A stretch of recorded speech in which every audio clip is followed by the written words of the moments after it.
Hello दोस्तों, आज की इस वीडियो में हम यह जानेंगे कि हम जब भी किसी भी स्थान का या प्लेस का क्षेत्रफल यानी एरिया निकालते हैं तो उसको वर्ग सेंटीमीटर, वर्ग मीटर या वर्ग लगाकर क्यों लिखते हैं। अब यहाँ पर उदाहरण दिया गया है कि जब लंबाई 6 सेंटीमीटर हो और चौड़ाई 3 सेंटीमीटर हो।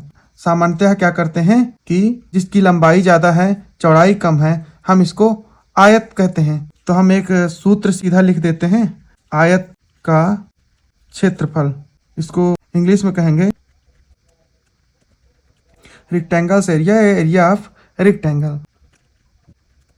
लंबाई गुणा चौड़ाई यानी लेंथ मल्टीप्लिकेशन विड्थ, इनका आपस में मल्टीप्लिकेशन करके लिख देते हैं।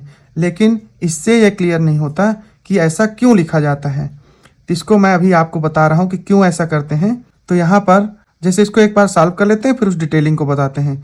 लंबाई यानी लेंथ इसका कितना है, 6 सेंटीमीटर, और चौड़ाई यानी विड्थ कितनी है, 3 सेंटीमीटर की।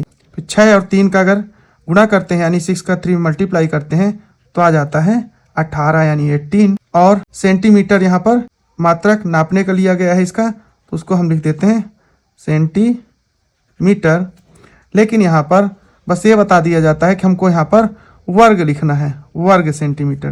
तो वर्ग क्यों लिखते हैं इसके बारे में मैं बताने जा रहा हूँ। वीडियो अच्छी उपयोगी लगे तो लाइक और शेयर कर देंगे, और चैनल पर पहली बार आए हुए हैं तो इसी तरह वीडियो पाने के लिए चैनल को सब्सक्राइब भी कर लेंगे। मैं ऐसे वीडियो बनाते रहता हूँ। एक डायग्राम यहाँ पर करते हैं। अब सेंटीमीटर लिए हैं इसलिए सेंटीमीटर का करते हैं। मैं यहाँ पर एक चित्र बनाया हूँ जिसमें लंबाई कहें या चौड़ाई कहें सब 1 सेंटीमीटर का है। जब सभी ओर की इसकी लाइंस या भुजा एक ही बराबर होती हैं तो इसको हम क्या बोलते हैं, वर्ग बोलते हैं, या इंग्लिश में स्क्वायर बोलते हैं। इसे आप ध्यान रखेंगे। अगर हम मीटर करते हैं तो अगर ये मीटर है, ये भी मीटर है, तो ये 1 मीटर या 1 मीटर कहला जाएगा। फीट में है तो 1 फीट कहला जाएगा। लेकिन जब हम इसका क्षेत्रफल निकालेंगे तो हम जानते हैं, यहाँ पर हम क्या करते हैं, भुजा इसको मानते हैं, इसके आर्म्स हैं, इसका स्क्वायर करते हैं। तो 1 × 1 करेंगे तो 1 का स्क्वायर सेंटीमीटर या 1 का वर्ग सेंटीमीटर लिख देते हैं।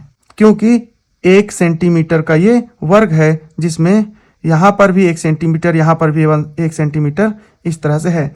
अब इसी को हम समझते हैं। अगर इसको पूरे को हम 1-1 सेंटीमीटर में डिवाइड करते हैं तो हम देखेंगे। अब यहाँ पे 1-1 सेंटीमीटर लंबाई चौड़ाई के इस तरह के वर्ग यानी स्क्वायर यहाँ पे बना दिया हूँ। यहाँ पर ये भी 1 सेंटीमीटर, अगर 1 की बात करते हैं तो ये अपने आप में क्या है, 1 वर्ग यानी 1 स्क्वायर है, जो 1 सेंटीमीटर लंबा, 1 सेंटीमीटर चौड़ा, यानी इसकी सभी भुजाएं 1 सेंटीमीटर की हैं। लंबाई चौड़ाई तो है ही नहीं। अब इसको हम गिनना शुरू करते हैं।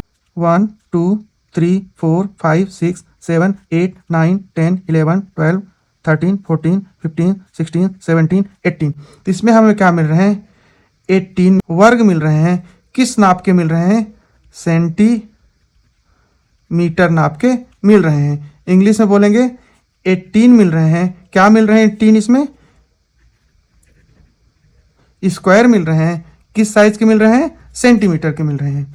इसी कारण हम इसको जब भी किसी भी एरिया को लिखते हैं तो स्क्वायर सेंटीमीटर या वर्ग सेंटीमीटर लिखते हैं। इसका अर्थ यह है कि किसी भी क्षेत्रफल में उसके मात्रक के जो सबसे न्यूनतम आकार के जितने ज़्यादा संख्या में वर्ग काटे जा सकते हैं उसी को यहाँ पर लिखा जाता है। वही वर्गों की संख्या है, उसका क्षेत्रफल होता है। तो यह वीडियो देखने के लिए बहुत बहुत धन्यवाद।